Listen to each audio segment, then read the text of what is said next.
Halo kreator visual, kamu pernah gak sih ngeliat desain yang bisa bikin kamu komen dalam hati, wah desain ini oke juga nih? Atau malah sebaliknya, desain yang bikin pusing padahal informasinya penting. Dan di video ini kita bakal bahas dasar-dasar desain grafis yang gak cuma bikin desain kamu jadi menarik tapi juga komunikatif. Oke, yang pertama kita akan ke pengertian desain grafis. Oke, sederhananya desain grafis adalah seni yang menyampaikan pesan lewat elemen visual. Mulai dari warna, gambar, huruf, sampai tata letaknya. Dan fungsinya apa? Fungsinya bikin pesan lebih jauh menarik, lebih cepat ditangkap, dan pastinya jauh lebih keren. Dan yang kedua, kita akan ke unsur-unsur desain grafis. Supaya desain kita punya pesan yang kuat, kita harus kenal sama unsur-unsur desainnya dulu. Yang pertama, garis. Garis digunakan untuk arah, bingkai, atau bikin gerakan. Dan yang kedua, bentuk. Bisa yang geometris kayak kotak atau organik kayak bentuk daun. Dan warna punya pengaruh banget ke dalam emosi. Misalnya ketika dalam desain, warna merah merepresentasikan sifat, berani, bahkan semangat. Sedangkan warna biru punya representasi makna yaitu ketenangan. Dan yang keempat, tekstur. Bikin visual terasa lebih hidup, apalagi untuk desain produk. Dan yang kelima, ruang. Ruang kosong penting banget untuk desain gak kelihatan sesak. Yang keenam, ukuran dan skala. Ini bikin hierarki atau penekanan, mana yang penting dan mana yang pelengkap. Dan yang ketujuh, tipografi. Pilihan font bisa banget ngubah tone desain kamu dari formal, playful, atau bahkan minimalis. Dan sekarang kita akan bahas prinsip-prinsip desain grafis. Dan setelah kita tahu unsur-unsur desain grafis, kita masuk ke area yang raciknya, yaitu prinsip-prinsip desain grafis.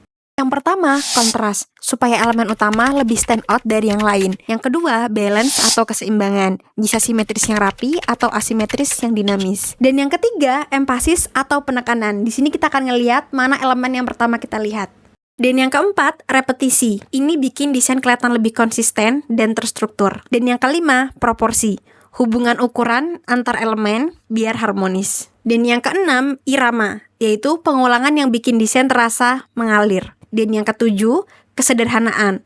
Less is more. Desain yang clean biasanya lebih gampang diterima. Dan kedelapan, yaitu hierarki. Urutan informasi visual, misalnya dari headline, subjudul, dan isi. Dan yang kesembilan, yaitu pola. Bikin desain lebih menarik dan nyambung. Dan yang kesepuluh, white space, yaitu kasih ruang buat bernafas dan jangan semuanya diisi. Dan ke-11 yaitu movement, arah gerak visual yang nuntun mata audiens. Semua elemen nyatu dan selaras satu sama lain. Dan by the way, semua desain yang aku kasih contoh di video ini adalah desain-desainku sendiri. Intinya, desain grafis bukan cuma soal estetika, tapi desain grafis juga tentang komunikasi visual. Dengan kamu ngerti unsur dan prinsip dasar desain grafis, kamu gak akan cuma nyiptain desain yang menarik, tapi juga tepat sasaran. Jadi, yuk terus belajar, terus improve dan eksplorasi untuk ningkatin skill desain kamu. Ini dia beberapa tips setelah aku sering ngedesain. Yang pertama, setelah kamu ngelihat layar laptop seharian dan mantengin desain kamu, coba kamu alihin mata kamu dari pandangan desain kamu sendiri.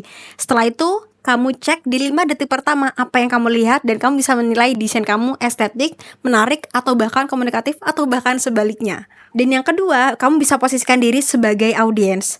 Atau kalau kamu mau lebih efektif, coba kamu cek di hari berikutnya. Dan setelah desain kamu udah selesai semuanya, tapi kamu masih ragu dengan desain kamu, coba kamu tanyain untuk maksa teman-teman terdekat kamu untuk jujur tentang desain kamu. Ini udah eye-catching, komunikatif, atau bahkan sebaliknya. Dan kalau video ini bermanfaat buat kamu, jangan lupa like, share, dan stay tune untuk ngeliat konten-konten desain selanjutnya.